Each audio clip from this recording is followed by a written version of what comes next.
18 વેદો અને પુરાણોમાંથી આ ભજનની કડીઓ લખવામાં આવી છે. તમને માત્ર હું એટલું જણાવવા માંગુ છું કે તે કયા ઋષિ હતા જેણે પીપળાના પાનમાં ભગવાન શિવજીના દર્શન કર્યા હતા. પૂરી વાર્તા સાંભળવા માટે વિડીયો અંત સુધી સાંભળજો. મિત્રો, કોઈ પણ ભગવાનની કથા હોય, કોઈ પણ ભગવાન વિશે કથા હોય, કોઈ પણ દેવની હોય તો એને ક્યારેય અધૂરી ન મૂકવી જોઈએ, એને પૂરી જ સાંભળવી જોઈએ. અને આ વાતનું વર્ણન સત્યનારાયણની કથા પણ થયેલું છે. માટે આ ભગવાન વિશ્વનાથની કથા પૂરી સાંભળજો. અને આ એક સત્ય વાર્તા છે. સાંભળો કે લલિતા ઘાટ પાસે ભગવાન વિશ્વનાથનું મંદિર છે. હવે ત્યાં એક બ્રાહ્મણ રહેતો હતો. એક બ્રાહ્મણ હતા જેનું કોઈ સંતાન જ ન હતું. સવારના પોરમાં સૂર્યનારાયણની કિરણ જમીન ઉપર પડે એની પહેલાં તે ગંગા ઘાટે પહોંચી જાય અને ભગવાનની સેવા પૂજા કરવા માટે મંદિરમાં જાય. ગંગાજીમાંથી સ્નાન કરી પરવારી અને ગંગાજળ ભરીને ભગવાન વિશ્વનાથના મંદિરમાં આવે અને લાઇનમાં ઊભા રહી જાય અને તેના દર્શનનો વારો આવે તેટલી વાટ જોઈને ઊભા રહે.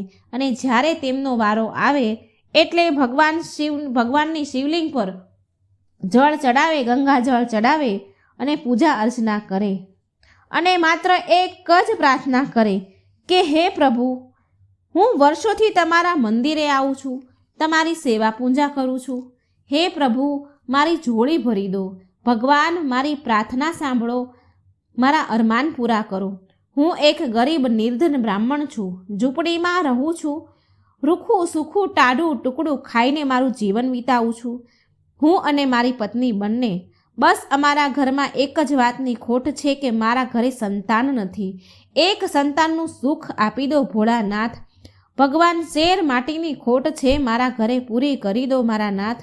હવે મિત્રો, કેવી રીતે બ્રાહ્મણ ભગવાન પાસેથી સંતાન મેળવે છે તે તમે સાંભળો. હવે રોજ બ્રાહ્મણ મંદિરે આવીને આ એક જ પ્રાર્થના, સંતાન સુખની પ્રાર્થના કરે. હવે શંકામાં પડ્યા, વિચારમાં પડ્યા શિવજી. ભગવાન શંકર વિચારે છે, કહે છે કે આ ભક્તનું હું શું કરું, શું કહું એને, કે આ ભક્ત જો મારી પાસે રૂપિયા, પૈસા, ધન દોલત માંગત ને તો હું પૂરી પણ કરી દેત, હું પણ એને આપી પણ દેત. પણ હું આને સંતાનનું સુખ કેવી રીતે આપું? આ બ્રાહ્મણના નસીબમાં, આના ભાગ્યમાં સંતાન સુખ છે જ નહીં. તો હવે મારે એની ઈચ્છા પૂરી કેવી રીતે કરવી? શંકર ભગવાન બ્રાહ્મણની પૂજા જોઈને પ્રસન્ન તો થાય છે, ખુશ તો છે, પણ હવે એની ઈચ્છા જ કેવી રીતે પૂરી કરે જ્યારે એના ભાગ્યમાં સંતાન સુખ જ નથી? કેમ કે નસીબ લખનારા તો બ્રહ્માજી છે અને આ બાજુ ગંગાજી રોજ આ બ્રાહ્મણને જુએ, એની જે પ્રાર્થના હોય એ સાંભળે. એટલે ગંગાજી પણ ભગવાનને કહે, એ પણ એક જ વસ્તુ કહે, હે શિવજી, હે ભોળાનાથ, તમે આ બ્રાહ્મણની મનોકામના પૂરી કરો. એ રોજ તમારી સેવા ભક્તિ કરે છે. અને માં પાર્વતી પણ આ જ કહે ભગવાનને. માં પાર્વતી પણ રોજ આ બ્રાહ્મણની ભક્તિ જોવે, સાચી શ્રદ્ધાથી સેવા પૂજા કરે છે. માં પણ જોવે છે અને એ પણ માં પાર્વતી પણ શિવજીને કહે છે, ભગવાનને કહે છે કે પ્રભુ, આ તમારો સાચો ભક્ત છે, મોટો ભક્ત છે, તે તમને રોજ ભક્તિભાવથી પૂજા અર્ચના કરે છે, તો તમે એની ઝોળી ભરી દો, તેને સંતાન સુખ આપી દો. હવે માં ગૌરીની વાત સાંભળી શંકર ભગવાન કહે છે કે એના ભાગ્યમાં જો સંતાન સુખ જ નથી તો હું કેવી રીતે આપું? પણ છતાં પણ માં પાર્વતી માનતા નથી અને ભગવાનને આરાધના કર્યા જ કરે કે તમે એને સંતાન સુખ આપો. આમ માં ગૌરીના વારંવાર કહેવાથી અને બ્રાહ્મણની ભક્તિ જોઈને અંતે શંકર ભગવાનને દયા આવી. એક દિવસ રાતે જ્યારે બ્રાહ્મણ ઊંડી ગહેરી ઊંઘમાં સૂતા હતા તો બ્રાહ્મણ દેવને સપનામાં શિવજી આવ્યા. બ્રાહ્મણ દેવે સપનામાં જોયું કે સવારમાં પહોરમાં તે પાણી ભરવા માટે ગંગાજીના ઘાટ પર જઈ રહ્યા છે અને ગંગા ઘાટ પર શંકર ભગવાને તેમને દર્શન આપ્યા છે. અને શંકર ભગવાન કહી રહ્યા છે કે બોલો બ્રાહ્મણ દેવ, તમારે શું જોઈએ છે? એટલે બ્રાહ્મણ બોલ્યા, પ્રભુ, તમને તો બધી ખબર જ છે, તમે તો પ્રભુ અંતર્યામી છો, તો મારે શું કહેવું જોઈએ તમને? તમને ખબર જ છે ને? ત્યારે શંકર ભગવાન બોલ્યા કે જ્યાં સુધી બાળક ન રડે ત્યાં સુધી મા તેને દૂધ નથી પીવડાવતી. એવી જ રીતે ભગવાન સામે જ્યાં સુધી ભક્ત માંગતો નથી, જોડી ફેલાવતો નથી, ત્યાં સુધી ભગવાન પણ આપતા નથી. આ સાંભળી બ્રાહ્મણદેવ બોલ્યા, હે પ્રભુ, મારે સંતાન સુખ નથી, મારે સંતાન નથી, મને એક સંતાનનું સુખ આપી દો પ્રભુ. હું અને મારી પત્ની અમે બંને જે પણ દાન દક્ષિણા મળે છે, જે ટાઢું ટુકડો મળે છે, એ ખાઈને અમે સારી રીતે જીવી રહ્યા છીએ. અમે સંતોષ છે અમને. બસ માત્ર અમારે સંતાન સુખ નથી, સંતાનની ખોટ છે. અમે સંતાન માટે તરસી ગયા છીએ પ્રભુ. ભગવાને બ્રાહ્મણને કહ્યું કે હું તારી ઈચ્છા જરૂર પૂરી કરીશ, પણ તું મને એક વાત કહે.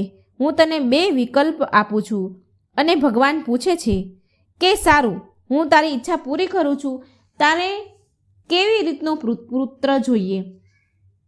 લાંબી આયુનો પુત્ર જોઈએ કે ઓછી આયુનો પુત્ર જોઈએ? એટલે બ્રાહ્મણદેવ બોલ્યા, વિચારમાં પડી ગયા, અરે શંકર ભગવાન, આ શું કહી રહ્યા છો તમે? આ શું ચક્કર છે, લાંબી આયુ અને ઓછી આયુ? એટલે શંકર ભગવાન કહે છે, જો બાળકની ઉંમર ઓછી હશે તો તે વિદ્વાન હશે, અને જે સંતાનની ઉંમર વધારે હશે તે આગળ ચાલીને ચોર, ડાકુ, લૂંટેરો બનશે. હવે મને જલ્દીથી કહે કે ઓછી ઉંમરવાળું આયુષ્યવાળું સંતાન જોઈએ છે કે લાંબી આયુષ્યવાળું સંતાન જોઈએ છે? હવે બ્રાહ્મણદેવ આ સાંભળી વિચારમાં પડી ગયા. હવે ભગવાનને જવાબ આપું તો શું? હવે તેણે વિચાર કર્યો કે આ વાત હું મારી પત્નીને જઈને કહું અને પછી જવાબ આપું. એટલે બ્રાહ્મણ બોલ્યા, હે શંકર ભગવાન, તમે અહીં જ ઊભા રહો, અહીં જ ઊભા રહેજો. હું હમણાં જ મારી પત્નીને પૂછીને આવું છું અને પછી હું તમને જવાબ આપું છું. બ્રાહ્મણદેવ દોડતા તેમના ઘરે તેની પત્ની પાસે આવ્યા અને તેની પત્નીને કહે છે કે તેને ગંગા ઘાટ પર શિવજીએ દર્શન આપ્યા છે અને કહે છે, મને પૂછી રહ્યા છે કે હું તારી સંતાન સુખની ઈચ્છા પૂરી કરીશ, પણ તને 2 પુત્રમાંથી 1 પુત્ર પ્રાપ્ત થશે. તને કયો પુત્ર જોઈએ છે, લાંબી આયુષ્યવાળું કે ઓછી આયુષ્યવાળો? બ્રાહ્મણની પત્ની આ સાંભળીને તો ગભરાઈ ગઈ અને પૂછવા લાગી, અરે આ ઓછી આયુષ્ય અને લાંબી આયુષ્યનું શું ચક્કર છે? એટલે બ્રાહ્મણદેવ બોલ્યા કે ભગવાને એવું કહ્યું છે મને કે ઓછી ઉંમરવાળું સંતાન વિદ્વાન હશે અને વધારે ઉંમરવાળું સંતાન ચોર અને ડાકુ બનશે. હવે તારી ઈચ્છા પ્રમાણે મને કહે. તમે મને જલ્દીથી કહો કે આપણે કેવું સંતાન જોઈએ છે? એટલે બ્રાહ્મણની પત્ની બોલી કે સ્વામી, આપણે તો ઓછી ઉંમરવાળું સંતાન અને વિદ્વાન બાળક જોઈએ છીએ. ઓછી ઉંમરવાળું હશે તો બી ચાલશે, લાંબી આયુષ્યવાળું હોય અને ચોર ડાકુ બને તો એ સંતાન સુખ કયા કામનું? માટે આપણે ઓછી સંતાનવાળું આયુષ્ય પણ ચાલશે. તમે જાઓ અને શિવજીને કહી દો કે આપણને ઓછી આયુષ્યવાળું અને વિદ્વાન સારું સંતાન આપે. હવે બ્રાહ્મણદેવ તેમની પત્ની પાસેથી જવાબ લઈને દોડતા પાછા ગંગા ઘાટ પર આવ્યા અને બોલ્યા કે હે પ્રભુ, ઓછી ઉંમરવાળું સંતાન અમને પ્રદાન કરો, વિદ્વાન સંતાન અમને પ્રદાન કરો, અમે તેનાથી જ કામ ચલાવશું. કારણ કે વધારે ઉંમરવાળું સંતાન ચોર ડાકુ હોય તો એ સંતાન સુખ કયા કામનું?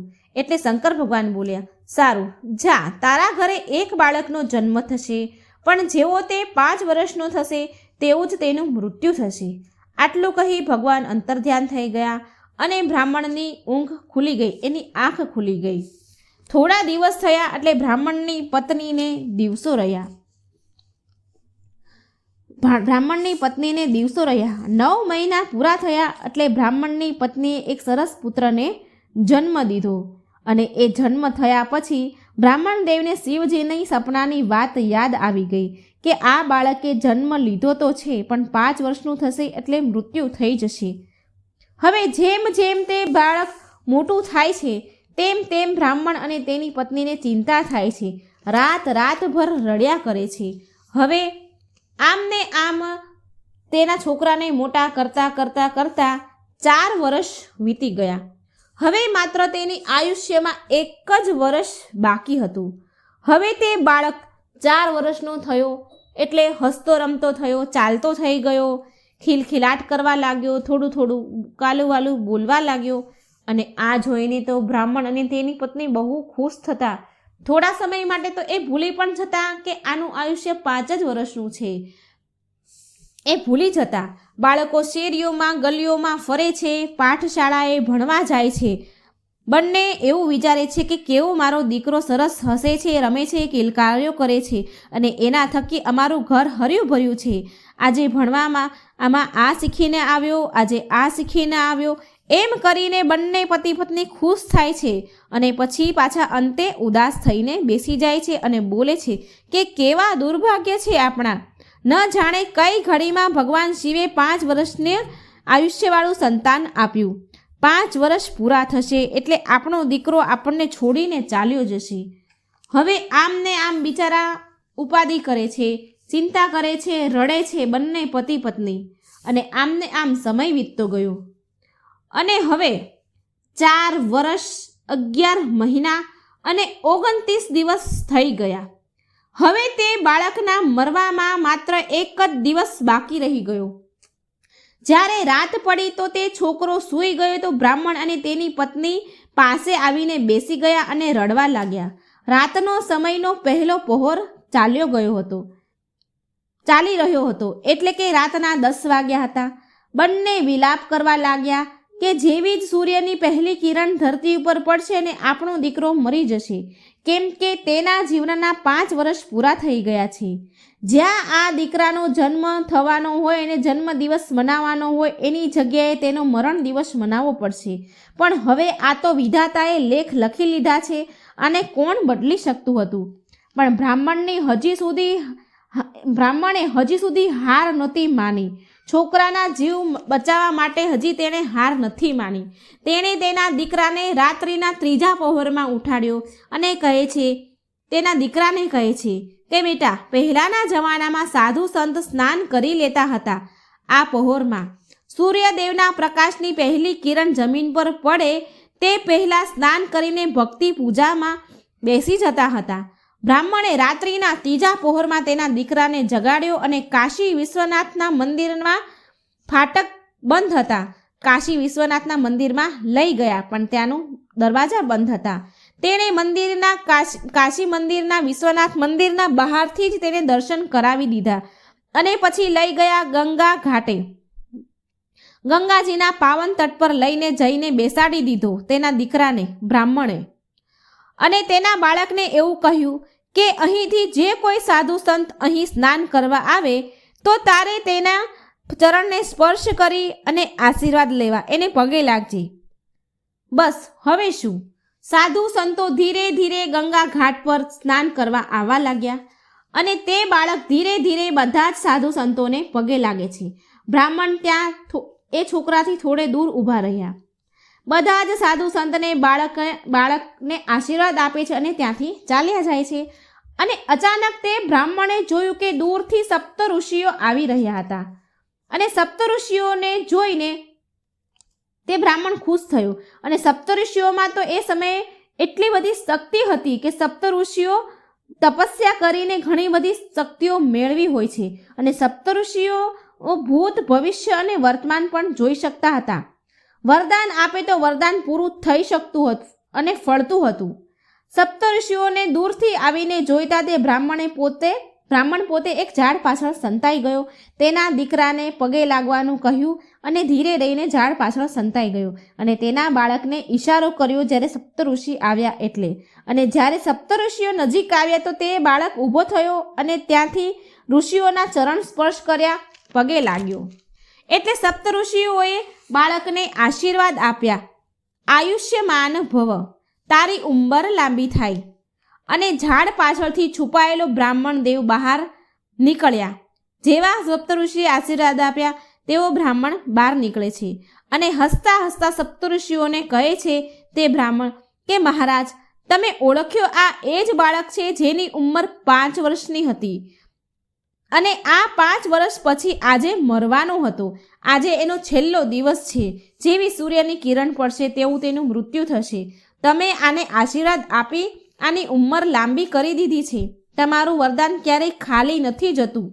સપ્તઋષિઓએ વિચાર કર્યો કે અમે તો વરદાન આપી ચૂક્યા છીએ, અને જો અમારું દીધેલું વરદાન પૂરું ન થાય તો દુનિયામાં અમને માનવાવાળું કોઈ ન હોય. લોકો એવું કહેશે કે સપ્તઋષિઓના વરદાન આપે તો છે પણ તે પૂરા નથી થતા. બ્રાહ્મણદેવ બોલ્યો, હવે હું આ બાળકને લઈને શું કરું? હવે એનું સવાર થતાં મૃત્યુ થશે તો? એટલે સપ્તઋષિઓ બોલ્યા કે તમારો દીકરો આજે સવારે મરવાનો છે, તો થોડા સમય માટે આ બાળકને તમે અમને આપી દો. અને કહ્યું કે મહાદેવના વચનને મિથ્યા કરવાની અમારામાં ક્ષમતા નથી, અને જો અમે એવું કર્યું તો પણ મહાદેવ અમારાથી નારાજ થઈ જશે. બ્રાહ્મણે એની વાત માની અને સપ્તઋષિને તેનો બાળક આપી દીધો. અને આમ સપ્તઋષિઓએ વિચાર કરે છે અને પછી કહે છે કે ચાલો આ બાળકને આપણે બ્રહ્માજી પાસે લઈ જઈએ, અને પછી બ્રહ્માજી જાણે અને શંકર ભગવાન આપણે આ સમસ્યાનું હલ નીકાળવું જ પડશે. આપણે વરદાન આપી દીધું છે અને શંકર ભગવાનનું વરદાન પણ મિથ્યા ન થઈ શકે, માટે આનો ઉકેલ તો બ્રહ્માજી પાસે જઈને જ આવે ને. આમ કરીને સપ્તઋષિઓ તે બાળકને લઈને બ્રહ્માજી પાસે ગયા. જ્યારે બ્રહ્માજી પાસે આવ્યા તો તે બાળકને સપ્તઋષિએ કાનમાં કહ્યું ધીમેથી કે બેટા જા, પહેલાં છે એ બ્રહ્માજી છે, આ બ્રહ્માજી છે, તું ધીરે રહીને તેના ચરણ સ્પર્શ કરી આશીર્વાદ લે, પગે લાગજે. અને બ્રહ્માજી તે સમયે કોઈ અન્યનું ભવિષ્ય ભાગ્ય લખી રહ્યા હતા, કોઈનું નસીબ લખી રહ્યા હતા, અને નસીબ લખવામાં વ્યસ્ત હતા. તેમનું ધ્યાન આ બાળક ઉપર ન હતું. હવે તે બાળક ધીરે ધીરે બ્રહ્માજી પાસે ગયો અને તેમના ચરણને હાથ લગાવીને એણે સ્પર્શ કરી અને એણે પગે લાગ્યો. બ્રહ્માજીએ કલમ રોકી દીધી અને તે બાળક સામે બરાબર તેમનું ધ્યાન નહોતું, પણ બ્રહ્માજીએ એને આશીર્વાદ આપી દીધા. બ્રહ્માજી બોલ્યા, આયુષ્યમાન ભવ, તારી ઉંમર લાંબી થાય. આ સાંભળી સપ્તઋષિઓ બોલ્યા, ચાલો. બ્રહ્માજીએ પણ આયુષ્યમાનનો આશીર્વાદ આપી દીધો, લાંબી ઉંમરનો આશીર્વાદ આપી દીધો. આ સાંભળી બ્રહ્માજી બોલ્યા કે અરે, કેમ તમે સપ્તઋષિઓને કહે છે, તમે કેમ આવું બોલી રહ્યા છો? આશીર્વાદ મેં આપ્યો છે તો? એટલે સપ્તઋષિઓએ કહ્યું, બધી જ ઘટના આ બાળકને લઈને કહી સંભળાઈ કે શિવજીએ 5 વર્ષની આયુષ્યનું વરદાન આપી અને આ બ્રાહ્મણને પુત્ર આપ્યો હતો. એના 5 વર્ષ પૂરા થાય છે અને આજે એનું મૃત્યુ છે.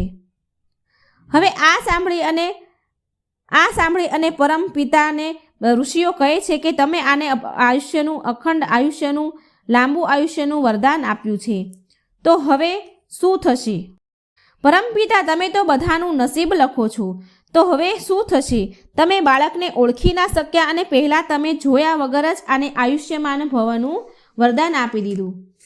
હવે પરમપિતા, આ એ બાળક છે જેને ભગવાન શંકરે 5 વર્ષનું આયુષ્ય આપ્યું હતું. આજ સવાર પડતા જ આનું મૃત્યુ થવાનું છે. આ બાળકના પિતા બ્રાહ્મણદેવ અમને વરદાનમાં ફસાવી લીધો. અમે પણ આ બાળકને એવું વરદાન આપી દીધું આયુષ્યમાન ભવનું. હવે શંકર ભગવાનના વરદાનને ભંગ કરવાની ક્ષમતા તો આપણામાં છે નહીં, અમારા ઋષિઓમાં છે નહીં. આ બાળકને લઈને એટલે અમે તમારી પાસે આવ્યા છીએ આનું નિવારણ માટે. હવે તમે આ બાળકને આયુષ્યમાન ભવનું વરદાન આપી દીધું, પણ બ્રહ્માજી પણ મૂંઝવણમાં પડી ગયા. ઋષિઓની વાત સાંભળી એ બી મૂંઝાઈ ગયા. બ્રહ્માજી વિચારે છે કે હું શંકર ભગવાનના વચનને, વરદાનને કેવી રીતે મિથ્યા કરી શકું? આ તો હું ન કરી શકું.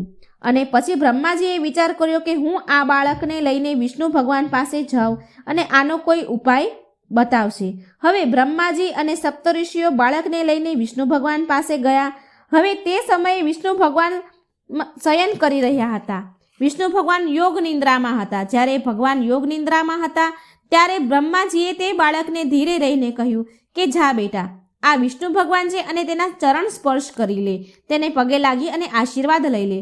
હવે તે બાળક ભગવાન વિષ્ણુ પાસે ગયા અને ધીરે રહીને ભગવાનના ચરણને સ્પર્શ કરી અને પગે લાગ્યો. ચરણ સ્પર્શ કરતાં જ ભગવાન યોગ નિંદ્રામાંથી જાગી ગયા. એમની યોગ નિંદ્રા ભંગ થઈ ગઈ. તેણે બાળક સામે બરાબર જોયું નહીં અને તેને પણ આયુષ્યમાન ભવ થા, લાંબી ઉંમર થાય એવું આશીર્વાદ આપી દીધો. પછી બ્રહ્માજી જ્યારે ભગવાન ઉઠ્યા એટલે બ્રહ્માજીએ બધી વાત કહી કે આ બાળકને તમને આયુષ્યમાનનું વરદાન આપ્યું છે, એટલે હવે આ બાળકનું વરદાન તમે આપ્યું છે, પણ શિવજીએ આ બાળકનું આયુષ્ય 5 વર્ષનું થશે એવું વરદાન આપ્યું છે. હવે આપણે શિવજીનું વરદાન તો ભંગ કરી શકાય નહીં, એનું મિથ્યા થઈ શકે નહીં. આ સાંભળી બ્રહ્માજીની વાત સાંભળી વિષ્ણુ ભગવાન પણ મૂંઝવણમાં પડી ગયા કે હવે હું શું કરું, કે ભગવાને આવું વરદાન આપ્યું છે, મેં આયુષ્યમાનના આશીર્વાદ આપ્યા છે, હવે શું થાય? હવે આના માટે તો શંકર ભગવાન પાસે જ જવું પડશે. હવે સપ્તઋષિઓ અને બ્રહ્માજી અને વિષ્ણુ ભગવાન શિવજી પાસે જાય છે. એ સમયે શિવજીએ કૈલાસ પર્વત પર ધૂણી દખાવી હતી અને ભગવાન તેની મસ્તીમાં મગ્ન હતા. આંખો બંધ હતી, ધ્યાનમાં હતા, મસ્તીમાં મગ્ન હતા. એટલે વિષ્ણુ ભગવાને તે બાળકને કહ્યું, પુત્ર, સામે જો શંકર ભગવાન છે તેને તું ધીરે રહીને જા અને તેમના ચરણ સ્પર્શ કરીને આશીર્વાદ લઈ આવ. હવે ભગવાનની વાત સાંભળી તે બાળક શંકર ભગવાન પાસે ગયો અને ધીરેથી ભગવાનના ચરણ સ્પર્શ કર્યા અને પગે લાગ્યો. ભગવાનની આંખ ખુલી, ભગવાનને પ્રણામ કર્યા. એટલે ચરણ સ્પર્શ થતાં શિવજીની આંખ ખુલી અને ભગવાને તેના પર બરાબર ધ્યાન ન ગયું અને તેમણે પણ શંકર ભગવાને પણ આયુષ્યમાન ભવ થાય એવા આશીર્વાદ આપી દીધા. તારી લાંબી ઉંમર થાય એવા આશીર્વાદ આપી દીધા. ભગવાનના આયુષ્યમાનના આશીર્વાદ આપ્યા પછી બ્રહ્માજી અને વિષ્ણુજી ભગવાન બોલ્યા કે હે પ્રભુ, તમે આ બાળકને ઓળખ્યો નહીં, તમે આ બાળકને 5 વર્ષનું આયુષ્ય આપ્યું છે. કમસે કમ તમે આંખો ખોલીને ધ્યાનથી જુઓ કે આ એ જ બાળક છે જેને તમે 5 વર્ષનું આયુષ્ય આપ્યું છે. તમે જોયું નહીં અને બાળકને એમના જ આશીર્વાદ આપી દીધા. હવે પ્રભુ તમારા જ આશીર્વાદ છે અને તમારા જ વરદાનથી 5 વર્ષની એની લાંબી ઉંમરનું વરદાન છે. હવે તમે આનું કોઈ નિવારણ કરો. શંકર ભગવાને આ બધી જ વાત વિષ્ણુ ભગવાનની અને બ્રહ્માજીની સાંભળી. એટલે શંકર ભગવાન કહે છે કે સપ્તઋષિઓને કહે છે કે આ બાળકને મારા મંદિરે લઈ જાઓ, કાશી વિશ્વનાથના મંદિરે લઈ જાઓ, ત્યાં બીલીપત્ર લઈને એને આપો અને બાળકના હાથે શિવલિંગ પર ચડાવો.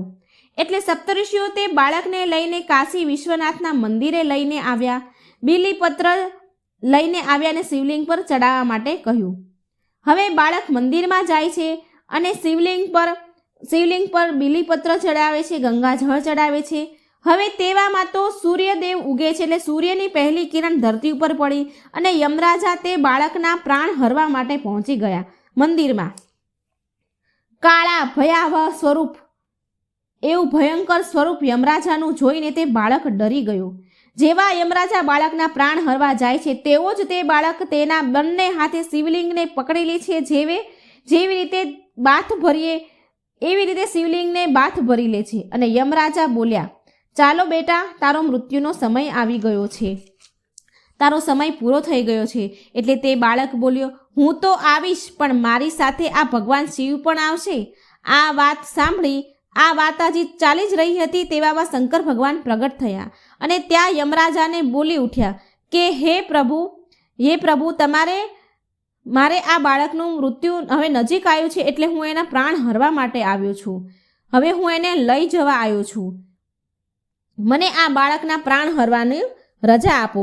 શિવજી બોલ્યા, હે યમરાજ, આ પૃથ્વીના લેખનના હિસાબથી, બ્રહ્માજીના લેખનના હિસાબથી શિવજીનો 1 દિવસ કરોડ વર્ષના બરાબર હોય છે. તો તમે ગણો યમરાજાજી, આ બાળકના 5 વર્ષની ઉંમર 1 દિવસના કરોડો વર્ષના હિસાબે કેટલી થઈ? હવે યમરાજા પાસે એટલો સમય ક્યાં હોય કે તે આ બધું ગણવા બેસે? અને પછી તે ભગવાનની વાત સમજી ગયા. ભગવાનને જે કહ્યું એ બધું જ એમને સમજમાં આવી ગયું અને તેના પ્રાણ ન લીધા અને ત્યાંથી ચાલ્યા ગયા. અને એ બાળકને લાંબુ આયુષ્ય મળી ગયું. આયુષ્યમાન ભવના આશીર્વાદ તે બાળકને ફળી ગયા.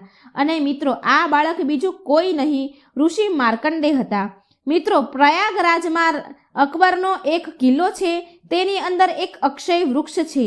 તે અક્ષય વૃક્ષમાં પીપળાના પાનમાં ભગવાન શિવ આ બાળકને દર્શન આપ્યા હતા. અને તે બાળકે 18 વેદ પુરાણમાંથી એક વેદ પુરાણ લખ્યું હતું, જેણે સ્વયં મૃત્યુને પરાજિત કર્યું હતું. અને તેમને પોતે માર્કંડે પુરાણની તેમણે પોતે રચના કરી હતી અને તેમના દ્વારા જ મહામૃત્યુંજયના મંત્રોના ઉચ્ચારણ કરવામાં આવ્યા હતા. ઋષિ માર્કંડે જ મહામૃત્યુંજય મંત્રનું નિર્માણ કર્યું હતું. આ વાર્તા સત્ય છે. મિત્રો, જો મારી આ વાર્તા સારી લાગી હોય તો મારી ચેનલને લાઈક, સબસ્ક્રાઈબ અને શેર જરૂર કરજો. મિત્રો, આજે હું શંકર ભગવાન અને તેના ભક્તની સરસ મજાની રોચક વાર્તા કહેવા જઈ રહી છું. મિત્રો, હું ભગવાનની નવી નવી જાણકારીની વાર્તાઓ હંમેશા લઈને આવતી રહું છું. જો તમને મારી ચેનલ સારી લાગે તો મારી ચેનલને લાઈક, સબસ્ક્રાઈબ અને શેર જરૂર કરજો. ભોલા નામનો એક ખેડૂત હરિપુર ગામમાં રહેતો હતો. તેને એક પત્ની અને 2 બાળકો પણ હતા. ભોલો એક શાહુકારની ત્યાં મજૂરી કરતો હતો. ભોલાએ તેની બહેનના લગ્નના ખર્ચ માટે શાહુકાર પાસેથી પૈસા ઉધાર લીધા હતા અને તેનું ભુગતાન તે કેટલાય વર્ષોથી ભોલો ચૂકવી રહ્યો હતો. ભોલો શંકર ભગવાનની બહુ પૂજા કરતો હતો. તે શંકર ભગવાનને બહુ માનતો હતો. એક દિવસ મંદિરમાં મહાશિવરાત્રિનું ભવ્ય આયોજન હતું. તે તેની પત્ની અને બાળકો સાથે મંદિરમાં ગયો અને તે સમયે ત્યાં મંદિરમાં તે શાહુકાર પણ હતો, જ્યાં તે નોકરી કરતો હતો. અને તે શાહુકાર ભોલાને કહે છે, મંદિરમાં દર્શન કરવા માટે પુણ્ય કરવા પડે. ભોલા, તારી જેવા કંગાલ પાસે એવું તે શું છે કે તું ભગવાનને અર્પણ કરે? ભગવાનને આપવા માટે તારી જોડે શું છે? કોઈ દાન છે, દક્ષિણા છે, કોઈ ચડાવો છે? આ સાંભળી ભોલો ઉદાસ થઈ ગયો અને ઉદાસ મન સાથે તેની પત્ની અને બાળકો લઈને ફરી પાછો ઘરે જવા નીકળી ગયો. મંદિરેથી ચાલ્યો ગયો.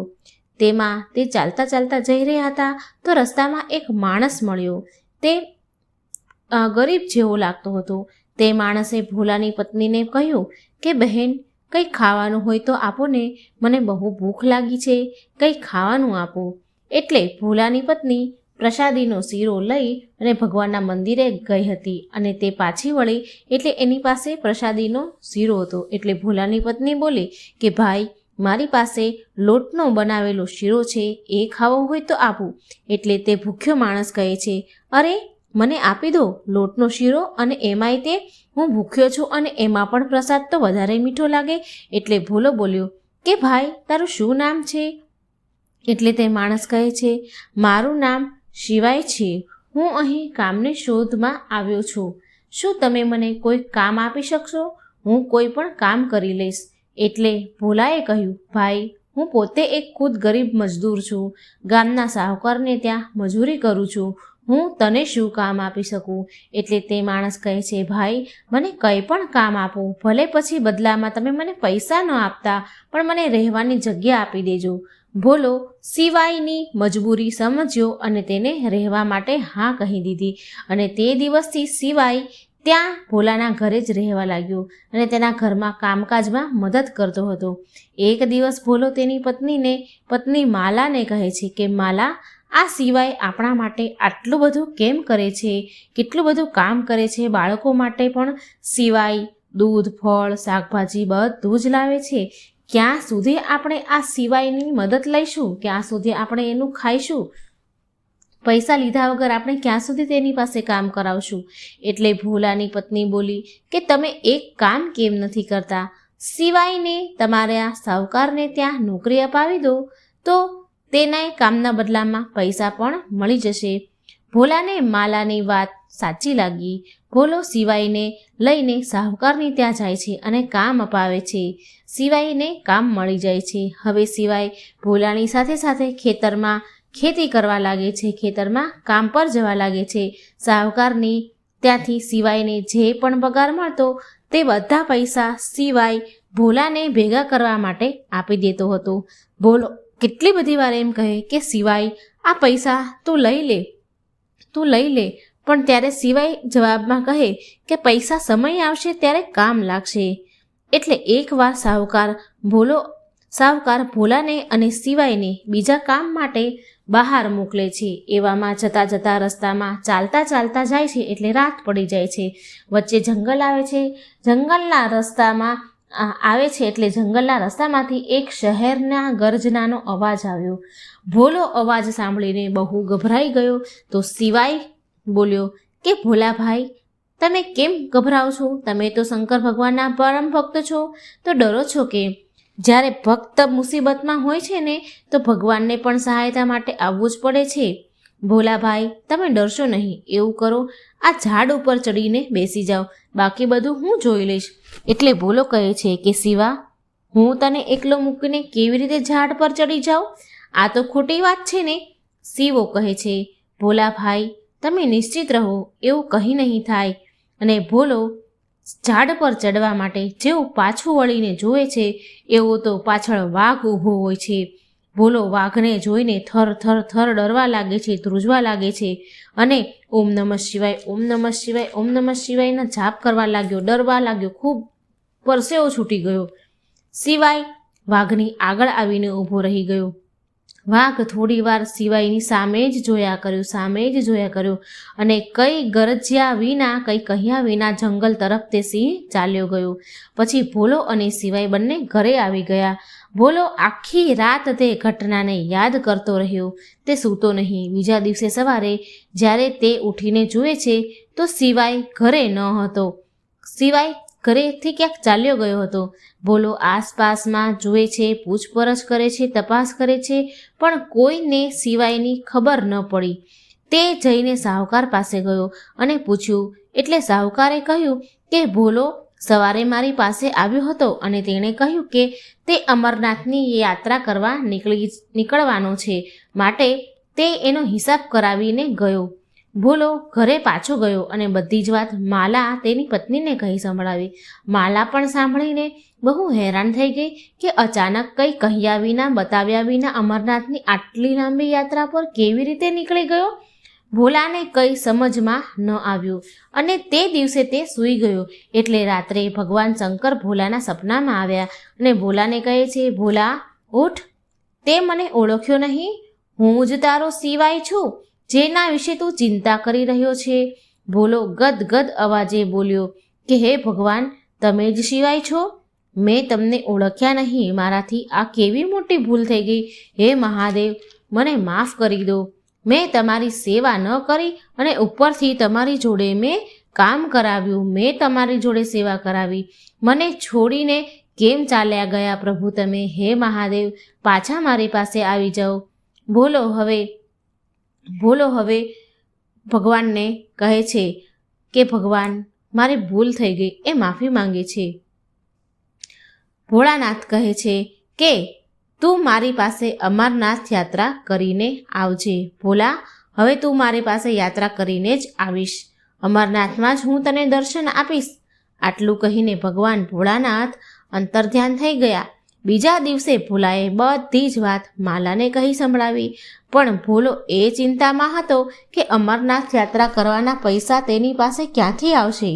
માલા બોલી, સાંભળો, તમને યાદ છે કે શિવાય આપણી પાસે પૈસા મૂકતો હતો અને આનો મતલબ એ છે કે ખુદ પોતે મહાદેવે જ આપણા માટે અમરનાથ યાત્રાની વ્યવસ્થા કરી દીધી છે. જય હો મહાદેવ તમારી, જય હો ભોળાનાથ. એમ બંને પતિ પત્ની કહેવા લાગ્યા, મહાદેવનો ધૂન કરવા લાગ્યા. અને ભોલો ખુશ થઈને કહે છે, હે ભગવાન શંકર, તમે મને અમરનાથ બોલાવ્યો છે. ભોલો પૈસા લઈ અને અમરનાથ જવાની તૈયારી કરવા લાગ્યો. ભોલો તે સિવાયના જે પૈસા ભેગા કરેલા હતા તે અમરનાથ યાત્રા કરવાની બધી તૈયારી કરે છે અને સાહુકારની પાસે થોડા દિવસની રજા માંગવા જાય છે. સાહુકાર પાસે જ્યારે રજા માંગવા જાય છે તો સાહુકાર ભોલાને કહે છે, સાહુકાર બોલ્યો, ભોલા, રજા તો તું લઈ લે, તેના પૈસા તો હું તારી રજાના કાપી જ લઈશ. પણ શું તું અમરનાથ યાત્રા વિશે કંઈ જાણે છે? તો કેટલે દૂર જઈ રહ્યો છે અમરનાથ ધામ. પૈસા, કપડાં, ખાવાનું, પીવાનું, પૂરા પરિવારની સાથે તું કેવી રીતે અમરનાથ યાત્રા કરીશ? બહુ બધું જોવું પડે છે. ત્યાં એમ જ થોડી યાત્રા થાય છે. ત્યાં પૂરું પંચીકરણ થાય છે. પૂરી રીતે જો સ્વસ્થ મનુષ્ય હોય ને તે જ અમરનાથની યાત્રા કરી શકે છે, નહીં તો રસ્તામાં જ રોકી દે છે. અને તું તો છે એક ગરીબ, કમજોર. 2 દિવસમાં પણ તું 2 રોટલી નથી ખાતો. રસ્તામાં જ પડીને બેભાન થઈ જઈશ તો પાછો મોકલી દેશે તને. હું પણ જાઉં છું મારા પરિવાર સાથે અમરનાથની યાત્રા કરવા. તું જોજે, હું તો અમરનાથની યાત્રા કરીને જ પાછો આવું. ભોલાને તે સાહુકાર કહે છે, ભોલો તો પણ તેના પરિવાર સાથે અમરનાથની યાત્રા કરવા માટે નીકળી જાય છે અને આ બાજુ સાહુકાર પણ તેના પરિવાર સાથે યાત્રા કરવા માટે નીકળવાનું તૈયારી કરે છે. પણ કિસ્મતમાં તો કંઈ બીજું જ લખ્યું હતું.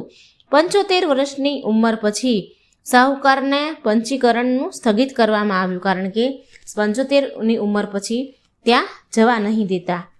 સાહુકારે મનમાં વિચાર્યું કે લાગે છે શંકર ભગવાન મારાથી રિસાઈ ગયા. શંકર ભગવાને મને શિક્ષા આપી છે, સજા આપી છે.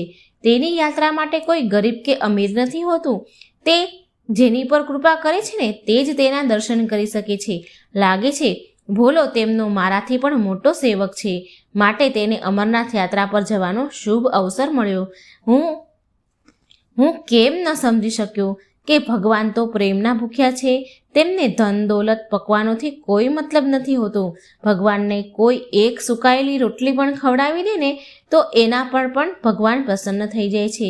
હે ભોળાનાથ, મને માફ કરી દો, મારાથી ભૂલ થઈ ગઈ. મેં એક ગરીબ મજદૂરની ફાયદો ઉઠાવ્યો છે, ગરીબીનો ફાયદો ઉઠાવ્યો છે.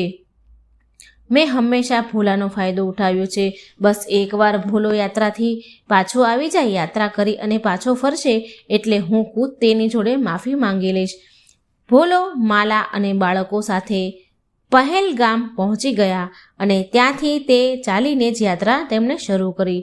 જય ભોળાનાથ, જય ભોળાનાથના જાપ કરતાં કરતાં ભોલો આગળ વધે છે. ચાલતા ચાલતા બિચારા છોકરાઓ ભૂખ્યા થયા એટલે છોકરા કહે છે, બાપુ અમને ભૂખ લાગી છે. એટલે ભોલો કહે છે તેના પરિવારને કહે છે કે તમે અહીં મોટા એક પથ્થર ઉપર બેસો. હું અહીં કોઈને પૂછું છું કે અહીં કંઈ ખાવા પીવાનું મળે છે કે નહીં, અહીં ક્યાંય ખાવા પીવાની વ્યવસ્થા છે કે નહીં. એટલામાં ત્યાં એક માણસ ભોલાએ જોયો. એટલે તે ભોલાએ તે માણસને પૂછ્યું કે અરે ભાઈ, આ અમરનાથની અહીંયા જગ્યામાં ક્યાંય ખાવા પીવાની સુવિધા છે ખરી? અહીં ક્યાંય જમવાનું મળશે ખરી? એટલે તે માણસ કહે છે, અરે ભાઈ, આ અમરનાથ શ્રદ્ધાળુઓ માટે લંગર કમિટીવાળા લોકો પૂરા દિલથી મનથી યાત્રાળુઓના સ્વાગત સત્કાર કરવા માટે સદાય તેની રાહ જોઈને બેસે છે. ખાવા પીવાથી લઈને સુવાની પણ અહીં સુવિધા કરેલી છે, સગવડ છે અમરનાથની યાત્રા કરનારના શ્રદ્ધાળુઓ માટે. ચાલો ભાઈ, હું તમને ત્યાં રસ્તો બતાવું છું. ભોલાએ તેની યાત્રાને ભગવાન ભોળાનાથના વિશ્વાસે ભરોસા ઉપર શરૂ કરી હતી અને ભોલાને પૂરો વિશ્વાસ હતો કે તેની આ યાત્રા ભગવાન જરૂર પૂરી કરાવશે. તે અજાણ્યો આદમી ભોલાને લઈને લંગર કમિટી પાસે ત્યાં લઈ ગયો. ત્યાં ચાલતું હતું, જ્યાં ધર્મશાળા જેવું હતું. ત્યાં કમિટીના લોકો જમવાની સુવિધા, સગવડ, સૂવાનું, ખાવા પીવાનું બધી જ સગવડ ત્યાં કરી આપેલી હતી. આ બધું ભોલો જોવે છે. અમીર ભક્ત હોય છે તે આ કાર્યમાં યોગદાન કરીને દક્ષિણા આપે છે. સવારના સમયે લંગર કમિટીના લોકો શ્રદ્ધાળુની ભૂખ તરસ મટાડે છે અને રાત પડતા લંગરના લોકો ધર્મશાળામાં સ્થિર થઈ જાય છે અને એમાં પણ સેવા ચાકરી કરે છે. અમરનાથ યાત્રા કરનારા માટે ભોલાને 5 પડાવ પાર કરવાના હતા. તેમાં ભોલાના પરિવારે પહેલગામનો પહેલો પડાવ પાર કરી લીધો હતો. તેમાં ભોલાનો છોકરો થાક્યો એટલે બોલ્યો કે હે બાપુ, હવે કેટલું દૂર છે અમરનાથ યાત્રા? એટલે ભોલો કહે છે, નમન બેટા, હજી તો આપણે 1 પડાવ પાર કર્યો છે બેટા, હજી આપણે બીજા 4 પડાવ પાર કરવાના છે. ભોલો કહે છે કે બેટા, ભગવાન ભોળાનાથનું નામ લેતા જાઓ, ભગવાન શક્તિ આપશે અને આપણા બાકીના પડાવ પણ પાર થઈ જશે. રસ્તામાં થોડી જગ્યાએ તેનો પરિવાર વિશ્રામ કરતા રહ્યા, ઊભા રહેતા ગયા, થાક ખાતા ગયા અને ધીરે ધીરે અમરનાથની ગુફા સુધી તે પહોંચી ગયા. પૂરો પરિવાર ભગવાન અમરનાથના દર્શન કરે છે. બધા ખુશીથી ગાંડા થઈ ગયા. ભોલો કહે છે તેની પત્નીને કે તને ખબર છે માલા, અમરનાથની તીર્થયાત્રા તીર્થોનો પણ તીર્થ છે અમરનાથ કહેવાય છે, કારણ કે અહીં ભગવાને પાર્વતીજીને અમૃતત્વનું રહસ્ય બતાવ્યું હતું. તેમાં ભોલાનો છોકરો બોલે છે કે બાપુ જુઓ, પેલા 2 કબૂતર છે. એટલે ભોલો કહે છે, તને ખબર છે બેટા, તમને ખબર છે બાળકો, કબૂતરની જોડી બહુ કિસ્મતવાળા લોકોને જ જોવા મળે છે, જેવી આપણને જોવા મળી. બધા બરફની મૂર્તિ, બરફની શિવલિંગ જે હતી ભગવાન અમરનાથની, તે શિવલિંગના દર્શન કરે છે. ભોલો સદાય યાદ રહી જાય તેવી અમરનાથ યાત્રા કરીને ખુશી ખુશી પાછો આવી જાય છે અને સાહુકાર ભોલાની માફી માંગે છે. સાહુકાર ભોલાને કહે છે કે મારી બહુ ભૂલ થઈ ગઈ છે, મેં હંમેશા તારો ફાયદો ઉઠાવ્યો છે. એમ કરી અને ભોલાની માફી માંગે છે અને તેનો સારો પગાર પણ કરી આપે છે. અને તે દિવસથી જ ભોલાના જીવનમાં બહુ ખુશીઓ આવી. ભગવાન શિવ શંકરના આશીર્વાદથી એના ઘરમાં ખુશીઓથી ભરાઈ ગયું અને પૈસે ટકે પણ એનું સારું થયું. તો મિત્રો, આ હતી શંકર ભગવાન અને તેના ભક્તની વાર્તા. જો તમને આ વાર્તા સારી લાગી હોય તો નવા નવા વિડીયો જાણવા માટે મારી ચેનલને લાઈક, સબસ્ક્રાઈબ અને શેર જરૂર કરજો. જય શ્રી કૃષ્ણ. રાધે રાધે. Thank you.